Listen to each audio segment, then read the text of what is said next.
Hello मेरे curious explorers and welcome to Magnet Brains where knowledge flows and idea grows. मैं हूं आपके science educator और आज के लेक्चर में स्टूडेंट्स हम क्लास 7 साइंस की जो एनसीईआरटी का चैप्टर 6 है adolescence a stage of growth in science, उसके एनसीईआरटी के क्वेश्चंस के सॉल्यूशंस देखेंगे। इस चैप्टर के मैं सारे कंसेप्ट्स आपको ऑलरेडी समझा चुकी हूँ और उन सारे वीडियोस का आपको जो लिंक है वो डिस्क्रिप्शन बॉक्स में मिल जाएगा या फिर आप उसको आई बटन पे टैप करके भी देख सकते हैं। आइए हम क्वेश्चन नंबर 1 को जो है पढ़ते हैं और सॉल्व करते हैं। क्वेश्चन नंबर 1 है, Ramesh an 11-year-old boy developed a few pimples on his face. ठीक है, तो रमेश जिसकी एज क्या है 11-year-old है और उसके पिंपल्स जो आ गए हैं, उसके चेहरे पे थोड़े से पिंपल्स आ गए हैं। His mother told him that this is because of ongoing biological changes in his body। ठीक है, उसकी मदर ने बताया कि ये क्यों आए हैं, क्योंकि वो 11 years का है, वो अडोलेसेंस की एज में आ गया है, तो ये जो बायोलॉजिकल चेंजेस हैं उसकी वजह से जो है ये पिंपल्स आ रहे हैं। ठीक है, What could be the possible reasons for the development of these pimples on his face? ठीक है, तो क्या possible reasons हो सकते हैं कि ये जो pimples आए हैं उसके face पे, उसके क्या possible reasons हो सकते हैं, क्यों आए हैं आखिर। और दूसरा क्वेश्चन है, what can he do to get some relief from these pimples? ठीक है, हमको ये पता है स्टूडेंट्स कि adolescence की एज में जब आप आते हैं तो हमारे जो ऑयल हैं, जो हमारे स्वेट ग्लैंड्स हैं, ये दोनों ही बहुत एक्टिवेट हो जाते हैं।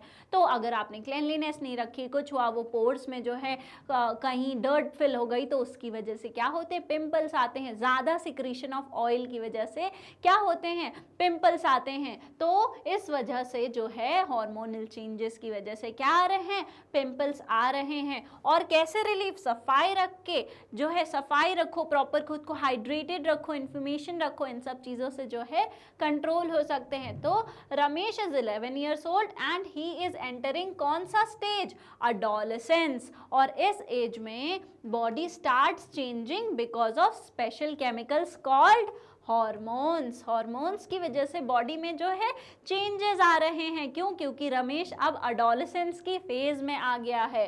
These hormones make the skin oily. ठीक है, ये हॉर्मोन्स जो हैं वो स्किन को क्या बना रहे हैं, ऑयली बना रहे हैं। हमारे जो ऑयल ग्लैंड्स हैं वो ज़्यादा एक्टिवेट हो गए हैं। ठीक है, which can block small holes pores on the face। तो इसकी वजह से क्या होता है, ज़्यादा ऑयल सिक्रीशन की वजह से जो है ज़्यादा डर्ट भी अट्रैक्ट होती है, उस पर चिपकती है चेहरे पे, और जो है वो जो हमारे पोर्स हैं उनको जो है फिल कर देती है। उसकी वजह से जो है पिंपल्स जो हैं वो आ जाते हैं। ठीक है, तो पिंपल्स क्यों आ रहे हैं, क्योंकि वो अडोलेसेंस की एज में उसका ऑयल ग्लैंड जो है ज़्यादा एक्टिव हो गया हार्मोन्स की वजह से, और उसकी वजह से जो पोर्स हैं वो ब्लॉक हो रहे हैं और उसकी वजह से पिंपल्स आ रहे हैं। नेक्स्ट जो है, what can he do to get some relief.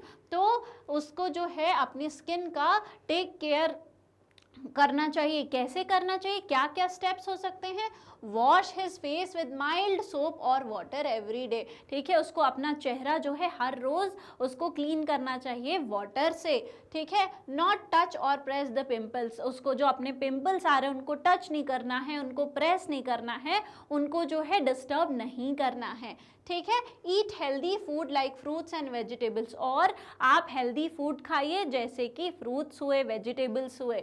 ठीक है, ड्रिंक प्लेंटी ऑफ वाटर, खूब सारा जो है पानी पीना है, और अपने हेयर को जो है क्लीन रखना है। ठीक है, तो ये सारे स्टेप्स को फॉलो करके आप जो है पिंपल्स को काफ़ी हद तक अवॉइड कर सकते हैं। ठीक है, तो बेसिकली हमको हाइजीन मेंटेन करना है, हमको न्यूट्रिशन मेंटेन करना है, और जो है इसकी वजह से जो है बहुत सारी प्रॉब्लम्स जो है वो खुद ब खुद जो है क्योर हो जाती हैं। ठीक है, क्वेश्चन नंबर 2। क्वेश्चन नंबर 2 क्या है, which of the following food groups would be a better option for adolescents and why. तो पिक्चर दी हुई है आपकी बुक में, ये दो पहले में आप देखेंगे तो यहाँ पे पिज़्ज़ा है, बर्गर्स हैं, फ्राइज़ वगैरह हैं, ये वो सारी चीज़ें हैं जो जंक फूड की कैटेगरी में आती हैं। दूसरा अगर आप पिक्चर देखेंगे तो ये एक बैलेंस्ड फूड है, इसमें चपाती है, राइस है, दाल है, सब्जियां हैं, सैलेड है।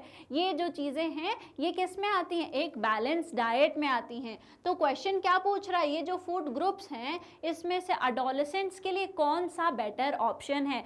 तो मैंने आपको बताया था कि हमारा जो न्यूट्रिएंट्स का जो चीज़ें होती हैं, हमको प्रोटीन, विटामिन, कार्ब्स, फैट्स, ये सारी चीज़ें, मिनरल्स, ये सारी चीज़ें जो हैं हमारे डाइट में चाहिए होती हैं। क्यों?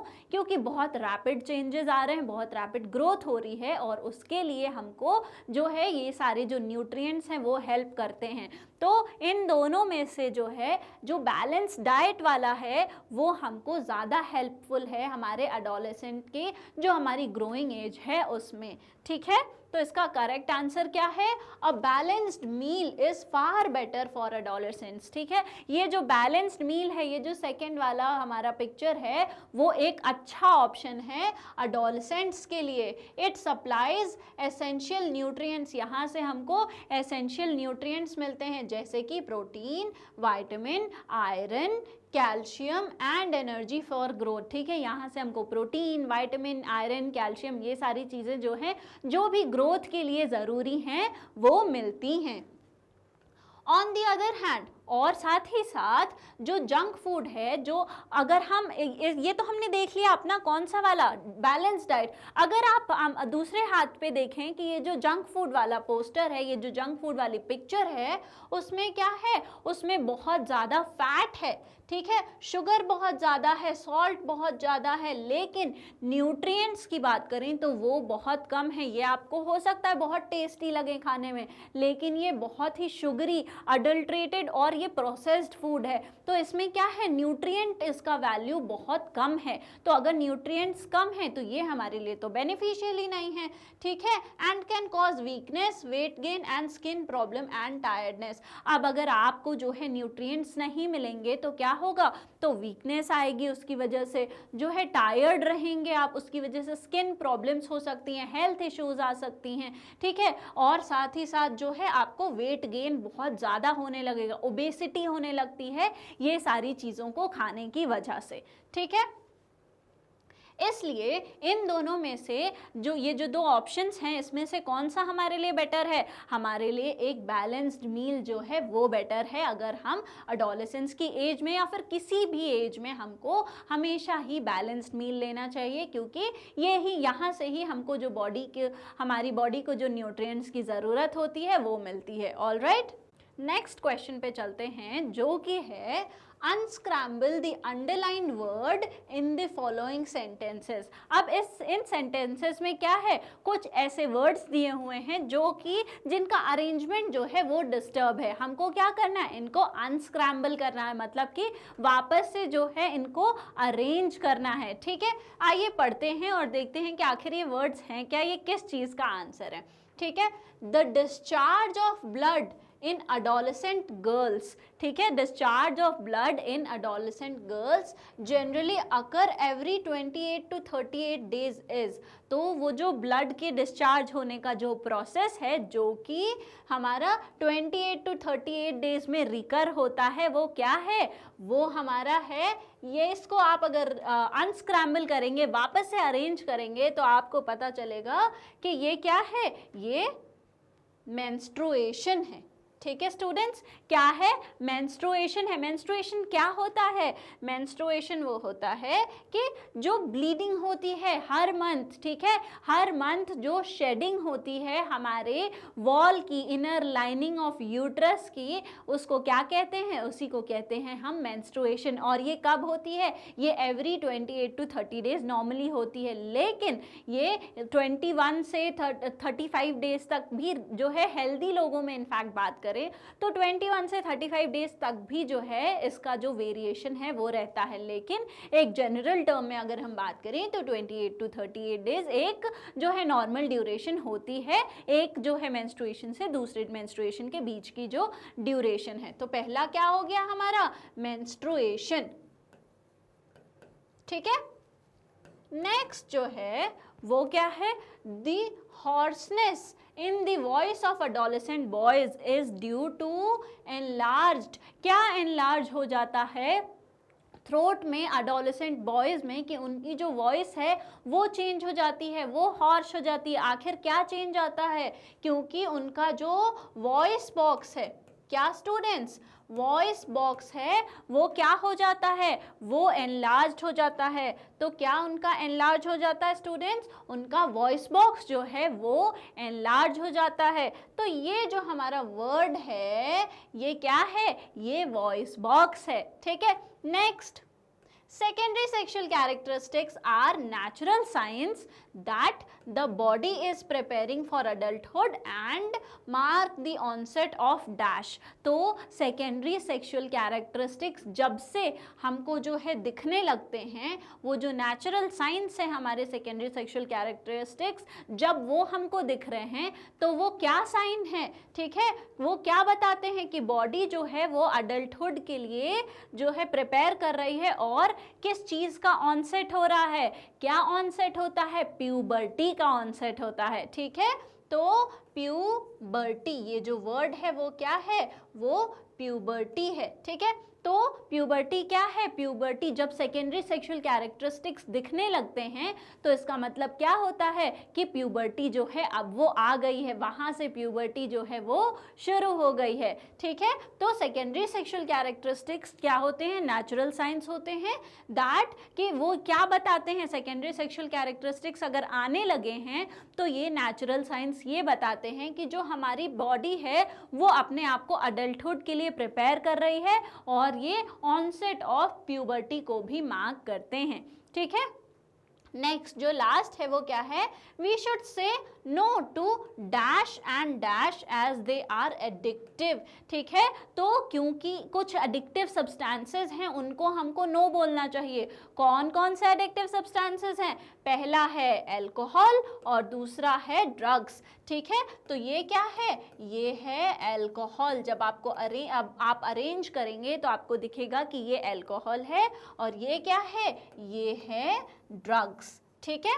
तो we should say no to alcohol and drugs, क्यों, क्योंकि वो एडिक्टिव होते हैं, वो हार्मफुल सब्सटेंसेस होते हैं, ठीक है। तो ये हमने देख लिया अपना क्वेश्चन नंबर 3 और हमने उसके आंसर्स भी जो है पता लगा लिए। आइए हम नेक्स्ट क्वेश्चन पे जो है बढ़ते हैं, जो कि है Shalu told her friend adolescence brings only physical changes, ठीक है, like growing taller and developing body hair, ठीक है। शालू ने अपनी दोस्त को ये बोला कि सिर्फ फिजिकल चेंजेस आते हैं एडोलेसेंस में, जैसे कि बड़ा होना, मतलब कि लंबाई का बढ़ना और फेशियल हेयर का आना, ठीक है। इज शी करेक्ट, क्या वो सच कह रही, क्या वो सही है, क्या जो उसका ये सेंटेंस है वो सही है। What would you change in this description of adolescence? तो ये जो डिस्क्रिप्शन वो दे रही है इसमें आप जो है क्या और चेंज करेंगे। तो क्या वो सच कह रही है, क्या सिर्फ फिजिकल चेंजेस आते हैं, ऐसा नहीं होता है। हमने पढ़ा है कि adolescence में सिर्फ फिजिकल नहीं, मेंटल और इमोशनल चेंजेस भी आते हैं, साथ ही साथ मेंस्ट्रुएशन भी आपको एक जो है सिग्निफिकेंट बायोलॉजिकल चेंज देखने को मिलता है, जो कि ये बताता है कि अब जो बॉडी है वो रिप्रोडक्शन के लिए केपेबल है। तो हमको फिजिकल चेंजेस के साथ साथ बाकी अदर जो चेंजेस आ रहे हैं उनको भूलना नहीं है। तो ये पार्शियली करेक्ट है, ठीक है, नॉट कंप्लीटली करेक्ट, ठीक है। फिजिकल चेंजेस आते हैं, अग्रीड, ठीक है, फिजिकल चेंजेस बिल्कुल आते हैं, लेकिन उसके साथ साथ जो है not only physical changes like height and body hair, but also इसके साथ और क्या क्या आ रहा है, emotional, mental and social changes भी आते हैं, such as mood swings, new thinking abilities and desire for independence, ठीक है। तो उसके साथ साथ हमारी मेंटल जो है, इमोशनल कोशेंट जो है उसमें भी चेंज आता है, ठीक है। हमारी थिंकिंग एबिलिटी जो है वो डेवलप होती है, हम ज़्यादा रिस्पॉन्सिबल होने लगते हैं, मूड स्विंग्स देखने को मिलते हैं। तो ये जो सारे चेंजेस हैं वो हमको फिजिकल चेंजेस के साथ साथ ही देखने को मिलते हैं एडोलेसेंस के पीरियड में। ऑलराइट, नेक्स्ट क्वेश्चन पे चलते हैं स्टूडेंट्स। नेक्स्ट है during a discussion in the class some of the students raised following points. Discussion हो रही थी क्लास में और उसमें कुछ स्टूडेंट्स ने ये जो पॉइंट्स हैं उसको रेज किया।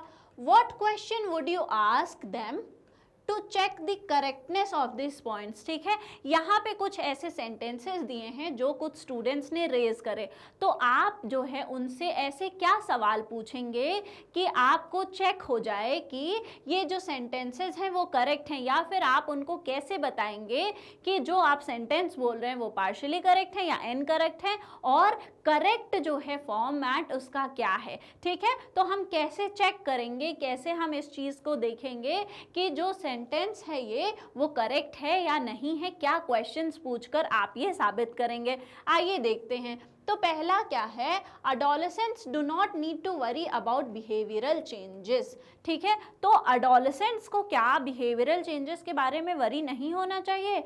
ये सेंटेंस क्या आपको सही लग रहा है? क्या क्वेश्चंस आप पूछेंगे स्टूडेंट्स कि आपको पता चले कि जो अडोलेसेंस है उसमें आपको क्या जो है, आपको बिहेवियरल चेंजेस के बारे में बिल्कुल भी जो है अवेयर नहीं होना चाहिए। क्या आपको प्रॉपर जो है ऐसा नहीं होना चाहिए कि आप जो है अडोलेसेंस के टाइम पे आप जो है अच्छे से बिहेव करें या फिर अपना जो बिहेवियरल एस्पेक्ट है उस पर ध्यान दें, ऐसा नहीं होता है। तो हम क्या क्या क्वेश्चंस पूछ सकते हैं।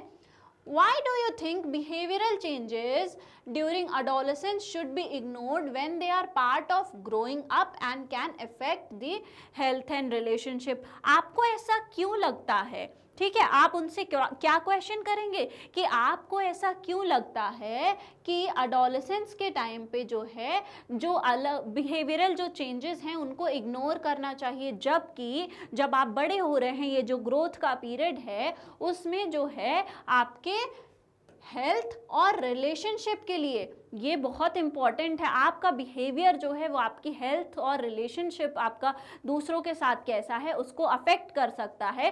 तो फिर आपको ऐसा क्यों लगता है कि बिहेवियरल जो एस्पेक्ट है उसको इग्नोर कर देना चाहिए, उसको उसकी ज़्यादा इंपॉर्टेंस नहीं है, आपको ऐसा क्यों लगता है? ये आप क्वेश्चन पूछ के चेक कर सकते हैं सामने वाले की क्वेश्चन को, सामने वाले का जो सेंटेंस है उसकी करेक्टनेस को। ठीक है, और क्या पूछ सकते हैं, Do you know that mood swings and emotional changes are caused by hormones and need to be understood, not ignored? ठीक है, उसको हम ये भी पूछ सकते हैं, अगर कोई ये कह रहा है कि बिहेवियर जो है उसका इतना ज़्यादा रोल नहीं है, आप कैसे बिहेव कर रहे हो, तो आप उसको बोल सकते हैं कि क्या आपको पता है कि ये जो मूड स्विंग्स हैं, ये जो बिहेवियरल चेंजेस हैं, ये जो मेंटल कोशेंट है, ये क्यों हो रहा है? क्योंकि हॉर्मोन्स का प्रोडक्शन शुरू हो गया है। हॉर्मोन्स जो हैं वो हमारी बॉडी में अब जो है सीक्रेट होने लगे हैं।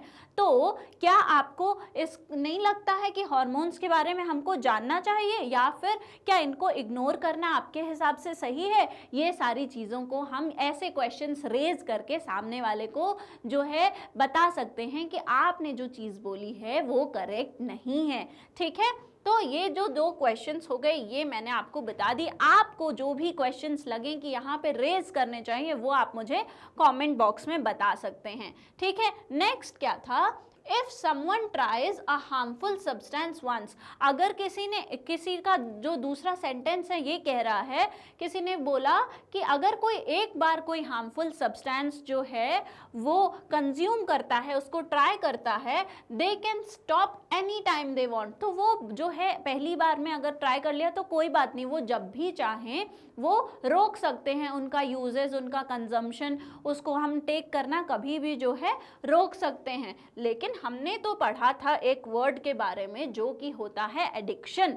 ठीक है, वो चीज़ें हार्मफुल सब्सटेंसेस जो टोबैको है, जो स्मोकिंग है, जो हमारा ड्रग्स हैं, जो अल्कोहल है, ये सारे क्या हैं, ये तो एडिक्टिव सब्सटेंसेस हैं। ठीक है, तो कैसे हम क्या क्वेश्चन रेज करेंगे कि Are you aware that even trying harmful substances one can lead to addiction or serious health problems? चाहे आप पहली बार ही जो है ट्राई कर रहे हैं कोई चीज़, तो हो सकता है इससे एडिक्शन हो जाए, इन हार्मफुल सब्सटेंसेस का एडिक्शन होने लगे या फिर हेल्थ प्रॉब्लम्स आ जाएं।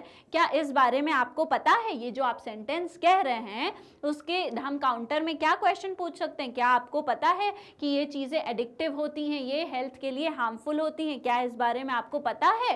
ठीक है, नेक्स्ट और क्या पूछ सकते हैं, do you know that some substances affect the brain in a way that makes it hard to stop even after one use. तो ये जो है ब्रेन पे क्या आपको ये पता है कि कुछ सब्सटेंसेस ऐसे होते हैं जो ब्रेन पे ऐसा इफेक्ट डालते हैं कि पहली बार में ही अगर आपने कंज्यूम कर लिया तो आपके लिए उसको वापस से रोकना बहुत ही मुश्किल हो जाता है।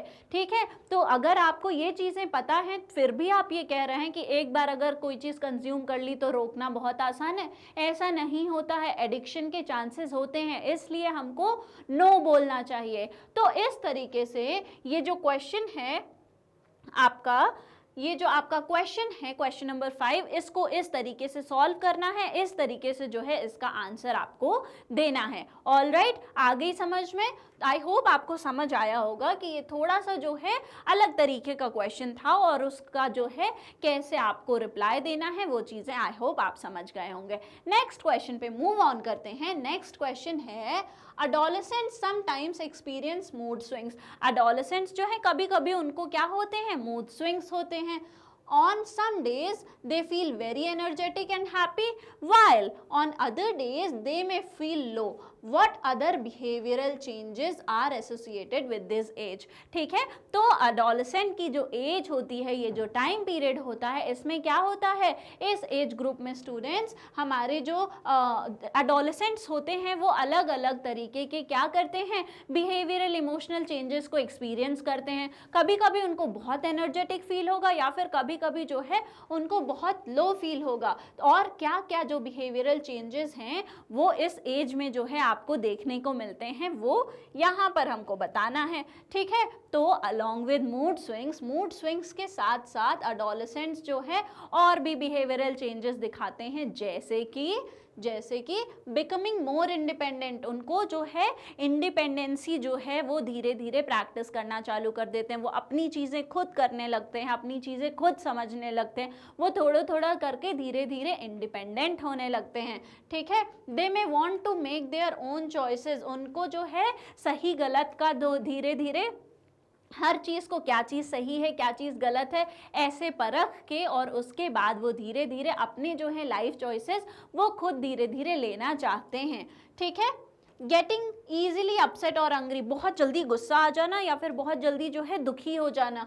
ठीक है, स्मॉल थिंग्स में अफेक्ट देयर मूड, क्योंकि सेंसिटिविटी बहुत ज़्यादा होती है किसी भी चीज़ के लिए, तो छोटी छोटी बातों पे कभी गुस्सा हो जाना, कभी जो है दुखी हो जाना, ये सारी चीज़ें नॉर्मली आपको एडोलेसेंट्स में देखने को मिलेगी।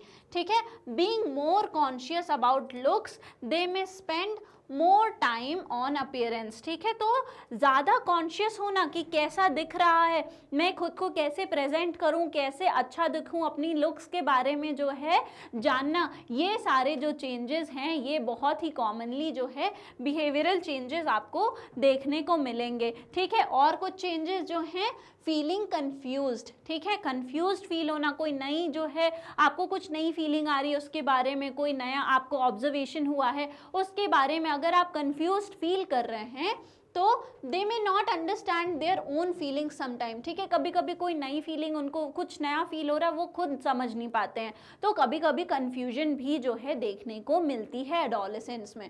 ठीक है, wanting privacy, they may prefer to be alone more often. ठीक है, क्योंकि इतने सारे चेंजेस आते हैं, उनको इतनी कन्फ्यूजन, इतना क्योस रहता है दिमाग में, तो कभी कभी क्या उनको प्राइवेसी भी चाहिए होती है। तो हो सकता है आपको ये भी देखने को मिले कि कुछ जो हमारे टीनेजर्स हैं उनको प्राइवेसी भी चाहिए होती है।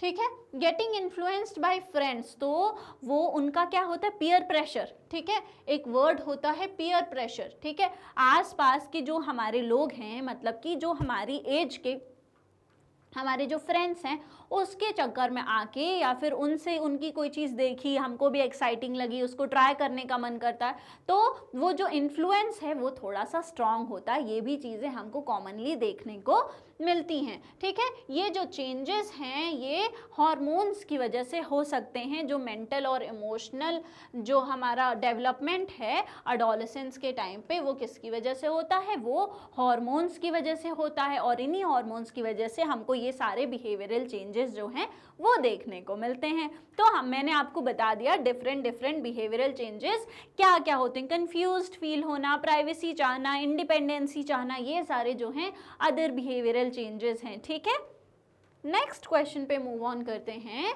कि while using a toilet, Mohini noticed that some of the sanitary pads were scattered near the bin. ठीक है, she got upset and shared her feelings with her friends. They discussed the importance of menstrual hygiene and healthy sanitary habits. ठीक है, what menstrual hygiene and sanitary habits would you suggest to your friends? तो जो हमारी मोहिनी है, student है, उसने क्या देखा? उसने देखा कि जो डस्टबिन है उसके अराउंड जो है कुछ सैनिटरी यूज्ड पैड्स जो थे वो स्कैटर्ड थे, उसको बहुत ही बुरा लगा। उसने ये चीज़ अपने फ्रेंड्स के साथ डिस्कस करी और फिर उन्होंने सैनिटरी हैबिट, सैनिटरी हाइजीन के बारे में डिस्कस करा। तो आप बताइए कि आप मेंस्ट्रुअल हाइजीन और सैनिटरी हैबिट्स को कौन सी ऐसी हैबिट्स हैं जो आप जो है अपने फ्रेंड्स को सजेस्ट करेंगे? बिल्कुल, हमको जो है पहले तो सैनिटरी जो है पैड्स यूज़ करनी चाहिए मेंस्ट्रुएशन के टाइम पे, या फिर आपको क्लीन क्लोथ या फिर जो गवर्नमेंट जो है क्लोथ वाले सैनिटरी पैड्स दे रही हैं उनको यूज़ करना चाहिए। ठीक है, वो भी क्लीन होने चाहिए और proper time to time every 4 to 6 hours change करना चाहिए। ठीक है, साथ ही साथ इनका डिस्पोज करना, इनका जो है प्रॉपर न्यूज़पेपर में जो है उसको लपेट के और फिर डस्टबिन में फेंकने चाहिए। अपना जो बॉडी पार्ट है उस टाइम पे बिल्कुल जो प्राइवेट हमारे पार्ट्स हैं क्लीन रखना चाहिए, ड्राई रखना चाहिए, अंडर गारमेंट्स जो है क्लीन ड्राई पहनने चाहिए, रोज रोज नहाना चाहिए। ये सारी जो चेंजेस हैं ये ला के आप प्रॉपर मेंस्ट्रुअल हाइजीन मेंटेन कर सकते हैं, सैनिटरी हैबिट्स जो हैं वो अच्छी हो जाएंगी आपकी। ठीक है, I would suggest the following menstrual hygiene and sanitary habit to my friends. क्या क्या सजेशन हो सकता है? Always use clean sanitary pads और क्लोथ्स ड्यूरिंग पीरियड्स। तो हमको क्लीन सैनिटरी पैड्स या फिर क्लोथ जो है क्लीन बिल्कुल होना चाहिए, वो हमको यूज करना होता है। चेंज कब करना है? Every 4 to 6 hours. ऐसा नहीं है सुबह से लेकर शाम तक आप सेम पैड यूज कर रहे हैं। ठीक है, आपको जो है सैनिटरी पैड्स को टाइम टू टाइम चेंज भी करना है, ये सारी गर्ल्स के लिए बहुत इंपॉर्टेंट होता है। ठीक है, wrap used pads in paper before throwing them in covered dustbin. उनको हमको कवर्ड डस्टबिन में फेंकना है और साथ ही साथ हमको जो है न्यूज़पेपर में उसको प्रॉपर रैप करके तब फेंकना है। ठीक है, नेक्स्ट क्या है? Never flush pads in the toilet as it can block the drain. कभी भी जो हमारे सैनिटरी पैड्स हैं उनको फ्लश नहीं करना है टॉयलेट में, क्योंकि वो पाइप्स को जो है क्लॉग कर सकती हैं, ब्लॉक कर सकती हैं। Wash hands properly after changing. ठीक है, जब आपने सैनिटरी पैड चेंज करा है तो आपको अपने जो हैंड्स है उसको प्रॉपरली वॉश करना है। ठीक है, अपनी बॉडी को क्लीन रखना है हर रोज जो है। You should take bath every day and specially during periods. ठीक है, आपके पीरियड्स के टाइम पे, मेंस्ट्रुएशन के टाइम पे हर रोज जो है नहाना है, सफाई जो है बिल्कुल मेंटेन रखनी है। ठीक है, talk openly about menstruation to spread awareness and break taboos. और ये जो टॉपिक है मेंस्ट्रुएशन का, इसके बारे में आपको खुल के बात करनी चाहिए और सही इंफॉर्मेशन जो है वो फैलानी चाहिए, अवेयरनेस फैलानी चाहिए, ताकि किसी के दिमाग में कोई मिथ नहीं रह जाए। अगर किसी के दिमाग में कोई टैबू है, कोई मिथ है, तो वो ब्रेक हो जाए। ठीक है, तो these good habits keep us healthy, clean and show respect for others using shared spaces। ठीक है, इसकी वजह से क्या होता है? हमारी बॉडी हेल्दी रहती है, क्लीन रहती है और साथ ही साथ अदर्स जो हमारे आसपास हैं वो हमसे कंफर्टेबल फील करते हैं। और अगर आपके साथ जो है आपके पास कोई ऐसी इन्फॉर्मेशन है जो आपको किसी को हेल्प कर सकती है, तो वाई नॉट, क्यों नहीं हम किसी की हेल्प कर सकते हैं। हम जो है रेस्पॉन्सिबल अपने साइंस के स्टूडेंट्स हैं। ठीक है, तो हम अपनी नॉलेज को जो है आगे बढ़ाएंगे और नेक्स्ट क्वेश्चन पे मूव ऑन करेंगे। तो Mary and Manoj were classmates and good friends. Mary और मनोज, मैरी एक गर्ल है, मनोज एक बॉय है, ये दोनों क्लासमेट्स थे और बहुत अच्छे फ्रेंड्स थे। On turning 11 Mary developed a little bulge in the front of her neck. ठीक है, तो जो मैरी है जब वो 11 ईयर्स की हुई तो उसके जो थ्रोट था उसमें थोड़ा सा बल्ज आया, उसमें थोड़ा सा उभार जो है वो दिखने लगा। She visited the doctor who gave her medication and asked to take iodine rich diet. ठीक है, तो उसने क्या किया? वो डॉक्टर के पास गई और डॉक्टर ने उसको मेडिकेशन दिया। ठीक है, दवाइयाँ दी और बोला कि तुम आयोडीन रिच डाइट, ऐसा डाइट लो जिसमें आयोडीन ज़्यादा हो। ठीक है, similarly a bump was developed on the front of Manoj's neck when he turn 12, और जब मनोज 12 साल का हुआ तो उसके गले पे भी जो है वहाँ पे एक जो है बल्ज देखने को मिला, वहाँ पे भी उभार देखने को मिला, ठीक है।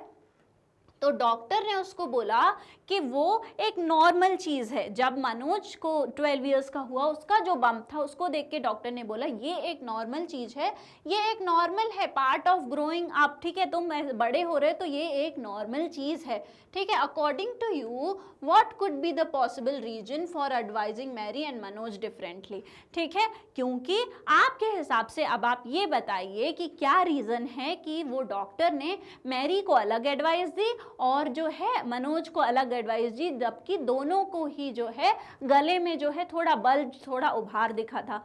तो पहली बात, मैरी जो है वो एडोलेसेंस की एज में आ गई है और मनोज भी एडोलेसेंस की एज में आ गया है। अगर मैरी के गले में उभार दिख रहा है इसका मतलब ये है, और उसको क्या बोला उन्होंने, आयोडीन रिच डाइट लेने को, मतलब कि वहाँ पे क्या हो रहा है, हो सकता है आयोडीन की कमी हो।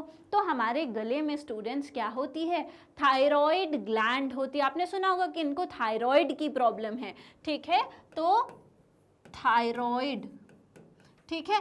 अब ये जो ग्लैंड होती है ये क्या हार्मोन निकालती है, थायराइड हार्मोन, ठीक है, तो थायराइड हार्मोन।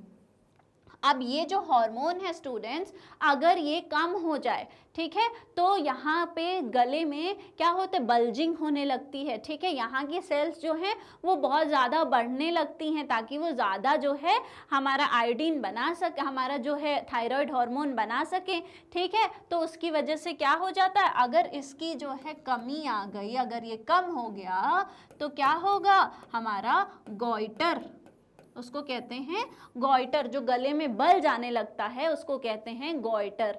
तो अगर थायराइड हार्मोन की कमी की वजह से गले में बल जा रहा है तो वो है गॉइटर। और थायराइड हार्मोन के लिए बहुत ज़रूरी क्या होता है, आयोडीन होता है। तो अगर आप आयोडीन जो है वो कंज्यूम करेंगे तो क्या होगा, तो ये चीज़ जो है वो ठीक हो जाएगी, तो हार्मोन का लेवल जो है वो ठीक हो जाएगा। इसलिए मैरी को जो है उन्होंने क्या बोला कि तुम जो है मेडिकेशन लो और आयोडीन रिच जो है डाइट खाओ, ठीक है। ये कैसे ठीक हो सकता है, ये आयोडीन से ठीक हो सकता है।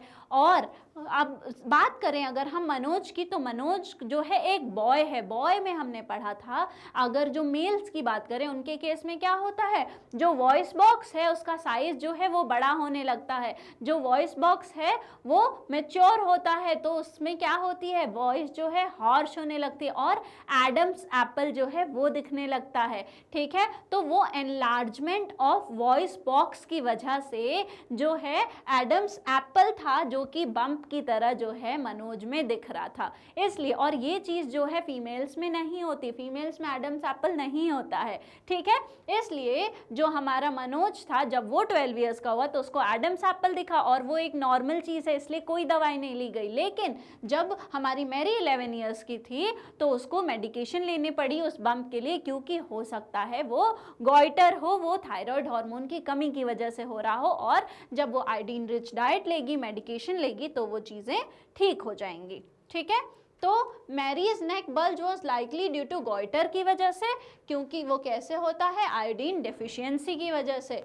इसलिए डॉक्टर ने उसको मेडिसिन दी और एडवाइस किया कि आयोडीन रिच डाइट लो, ठीक है। गॉइटर क्यों होता है, आयोडीन डेफिशिएंसी की वजह से। और मनोज के केस में जो बम्प था वो क्या था, एडम्स एप्पल था, ठीक है। और एडम्स एप्पल तो नॉर्मल एडोलेसेंस का साइन होता है, ठीक है, और normal sign of puberty in boys due to growth of voice box, ठीक है। वॉइस बॉक्स जिसको हम लैरिंक्स भी बोलते हैं, उसकी ग्रोथ की वजह से जो है एडम्स एप्पल दिखने लगता है।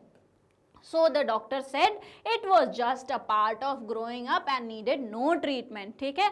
In short, डॉक्टर ने इसलिए अलग अलग एडवाइस दी क्योंकि मैरी को हेल्थ इशू था, ठीक है, गॉइटर हेल्थ इशू था, लेकिन मनोज को जो था वो प्यूबर्टी चेंजेस दिख रहे थे, उसकी एडोलेसेंस के साइंस थे वो, इसलिए डॉक्टर ने दोनों को क्या करा, अलग अलग एडवाइस दी। ऑलराइट, नेक्स्ट क्वेश्चन पे मूव ऑन करते हैं। क्वेश्चन नंबर 9 जो है वो ये है कि during adolescence the boys and girls undergo certain physical changes. a few of which are given below। यहाँ पे कुछ जो है आपको चेंजेस देखने को मिलेंगे और बॉयज़ एंड गर्ल्स में जो है ये चेंजेस जो हैं देखने को मिलते हैं, ठीक है, ये जो चेंजेस हैं। अब हमको categorise these changes in the table given below. अब आपको ये जो चेंजेस हैं इनको कैटेगराइज करना है और उस टेबल में जो है फिल करना है, ठीक है, यहाँ पे जो टेबल है इसमें फिल करना है। तो पहला क्या क्राइटेरिया है, ऑब्जर्व्ड इन बॉयज ओनली, इसमें ऑब्जर्व्ड इन गर्ल्स ओनली, और नेक्स्ट क्या है, common in both boys and girls, ठीक है। तो आइए हम देखते हैं चेंज इन वॉइस, ठीक है। चेंज इन वॉइस मेनली हमको बॉयज़ में देखने को मिलता है, गर्ल्स में बहुत ही स्लाइड चेंज आता है। वॉइस बॉक्स के एनलार्जमेंट की वजह से हार्श हो जाती है क्या, जो हमारे बॉयज़ हैं उनका वॉइस, ठीक है। तो ये किस में आएगा, बॉयज़ में। डेवलपमेंट ऑफ ब्रेस्ट की अगर बात करें तो ये सिर्फ जो है गर्ल्स में देखने को मिलती है, ठीक है। ये किस में देखने को मिलती है स्टूडेंट्स, ये सिर्फ गर्ल्स में देखने को मिलती है। ग्रोथ ऑफ मुस्टैच की बात करें और ग्रोथ ऑफ फेशियल हेयर की बात करें तो ये दोनों ही जो है मेनली किस में देखने को मिलते हैं, ये बॉयज़ में देखने को मिलते हैं, ठीक है। फेशियल हेयर, बियर्ड आना और मूछें आना ये सब बॉयज़ में देखने को मिलते हैं। पिंपल्स की बात करें और प्यूबिक रीजन में हेयर की ग्रोथ की बात करें तो ये दोनों ही चीज़ें ये किस में, बोथ, ये दोनों में ही देखने को मिलती हैं, ठीक है, ये दोनों में ही देखने को मिलती हैं। साथ ही साथ growth of here in armpits भी ये दोनों में ही देखने को मिलता है, ठीक है। तो ये दोनों में ही देखने को मिलता है। तो ये जो हमारे लास्ट के 3 चेंजेस हैं ये हमको दोनों में देखने को मिलेंगे, और ग्रोथ ऑफ मस्टैच और फेशियल हेयर और चेंज ऑफ वॉइस बॉयज़ में देखने को मिलेंगे, वेयरएज गर्ल्स में डेवलपमेंट ऑफ ब्रेस्ट देखने को मिलता है, ठीक है। तो इस हिसाब से जो है हमको कैटेगराइज करना है और अपने इस जो हमारा टेबल है उसमें फिल करना है, ठीक है। अब फिल आप खुद करेंगे, आंसर मैंने आपको बता दिया है, आपको फिल करना खुद से है, ठीक है। तो ऑब्जर्व्ड इन बॉयज क्या क्या था, change in voice, growth of moustache और growth of facial hair. Girls में क्या, कौन सा ऐसा चेंज था जो सिर्फ गर्ल्स में आ रहा था, डेवलपमेंट ऑफ ब्रेस्ट्स, ठीक है। और दोनों में क्या हो रहा था, चेहरे पे पिंपल्स आना और हेयर प्यूबिक रीजन में आना, साथ ही साथ हेयर आर्मपिट्स में आना, ये जो है ये दोनों में ही देखने को मिल रहे थे, ठीक है। आई होप आपको क्वेश्चन नंबर 9 समझ आया होगा। अब अपने लास्ट क्वेश्चन पे मूव करते हैं।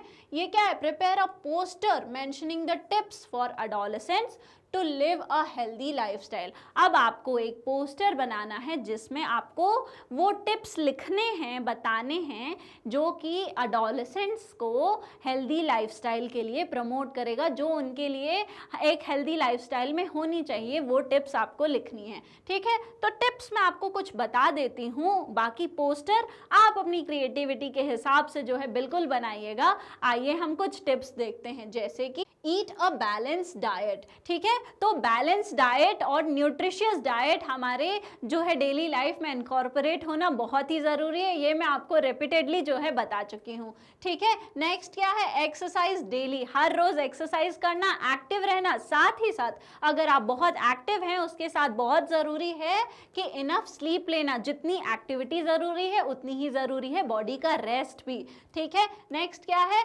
मेंटेन पर्सनल हाइजीन, आपको पर्सनल हाइजीन, मेंस्ट्रुअल हाइजीन, ये सारी चीज़ों पे बिल्कुल ध्यान देना है, ठीक है। मैनेज इमोशंस, आपके जो इमोशंस आ रहे हैं, आपको अगर गुस्सा आ रहा है, कभी बहुत अपसेट हो रहे हैं, तो इसको जो है नेगेटिवली प्रोजेक्ट नहीं करना है। अगर कोई चीज़ कंफ्यूजिंग लग रही है तो बिल्कुल take help from your elders, from someone you trust, ठीक है। लेकिन हमको जो है उस इमोशन के पीछे जो है किसी को हर्ट नहीं करना है, हमको अपने जो इमोशंस हैं उनको जो है बहुत अच्छे से टैकल करना है। स्टे हाइड्रेटेड, आपको खूब सारा पानी पीना है और जो है अपनी बॉडी के हाइड्रेशन लेवल को मेंटेन रखना है, ठीक है। से नो टू बैड हैबिट्स, जो हार्मफुल सब्सटेंसेस हैं, जो ड्रग्स हैं, टोबैको है, जो हमारा स्मोकिंग करने की आदत होती है, इन सब चीज़ों से आपको बिल्कुल दूर रहना है, बहुत ही स्ट्रिक्टली इसको नो बोलना है, ठीक है। कोई भी सब्सटेंस अब्यूज़ को कभी भी सपोर्ट नहीं करना है। नेक्स्ट क्या है, रेगुलर हेल्थ चेकअप्स, आपको, आप किसी भी एज ग्रुप में हैं, एक रेगुलर रूटीन हेल्थ चेकअप जो है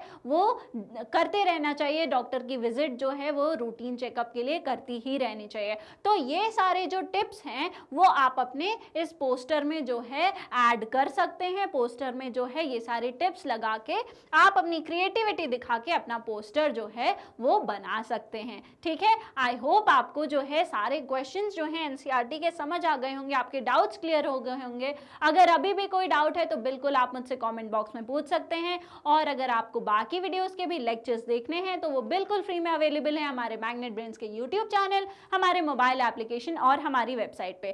साथ ही साथ हमारे ई नोट्स और ई बुक्स का लिंक आपको डिस्क्रिप्शन बॉक्स में मिल जाएगा। और स्टूडेंट्स हमारे जो अदर टॉप कोर्सेज हैं जो कि इंग्लिश और हिंदी दोनों ही मीडियम में अवेलेबल है, चाहे सीबीएसई बोर्ड हो, दिल्ली बोर्ड हो, Bihar board, UP board, MP board, Rajasthan board, वैदिक मैथ्स क्रैश कोर्स और स्पोकन इंग्लिश भी हाई क्वालिटी में अवेलेबल है। तो इस वीडियो को ज़्यादा से ज़्यादा शेयर करिए, लाइक करिए, हमारे चैनल को सब्सक्राइब करिए, पढ़ते लिखते रहिए, हंसते मुस्कुराते रहिए। Thank you very much.